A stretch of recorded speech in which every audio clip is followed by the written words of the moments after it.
Izo nzoga wanywe uzindutseho nakumere nabi wabono. Izo angazanya n'imbwa. Yego yagatoki kumbati kumuvunde ntago nyina nawe. Gatete kajumba kabuze nanjye nago nyina nawe. Wararutswe bagushira muri bote ukurira mu isogisogi sira kwinuma ari guti nyuma y'isi bagukuruza ikimyira. Bafata ubwonko bw'ihene bakabucurika inshuro 7 itatekereza nk'uko utekereza. Ubundi wagwaga. Bari banumye amatara hirya nari ngiye kuyareba ko nabona kuri hari abo bacuruza. Numvishije amakano kajyana n'amata. Gende nkwereka uburyo tugenza haneze. Mvase mugiye. Ndetse ukagenda mu rugo iwanyu ukazana icyansi ngakwereka uburyo tubona amata.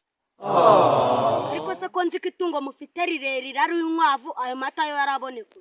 Ariko abantu b'iki gihe mwaratese ziko twebwe mu rugo n'inkwavu twazikamaga. Twafataga urukwavu rumwe. Abuze urukwavu rumwe yarwabyaye imbwa y'icebe ruba rufite.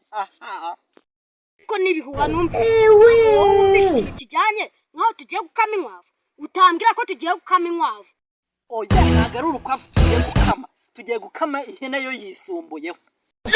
Ariko se ko mu Rwanda tutajya dukama ihene. Izo hene zo zaturutse mu Faransa ni mu Bwongereza zaturutse. Ni Nyarwanda kwa Mukamana haraye habyaye ihene ariko igufitiye imbwa y'icebe. Twayikuramo nk'imbido. Nanjye najya kuzana utwo dukoresha. Taragenda. Tugiye kugenda. We nubona umuntu usanzwe uravugiriza twijijishe. Wumvishe? Nubona nyirayo ni umugore w'inzobe cyane ufite ikibuno n'inyuma. Noneho we numubona urahita ukora twirukanke warunuwe.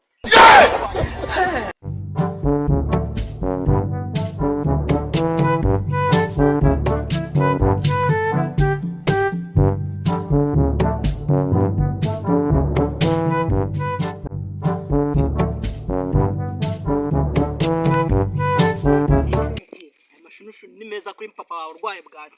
What? Gutwa makasharagati mayonnaise. Ni uwo mpango wanatanguvamo. Man.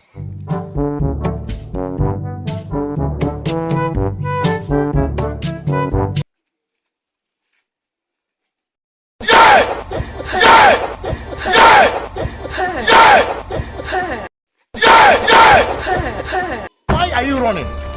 Why are you running? Yeah, we realize this.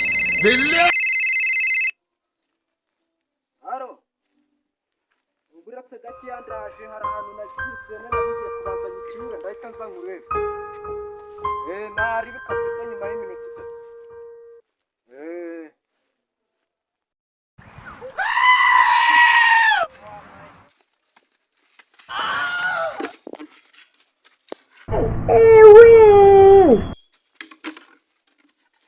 The earlier we realize this, the earlier every one of you realizes, the better. Man, John, Murushumba, I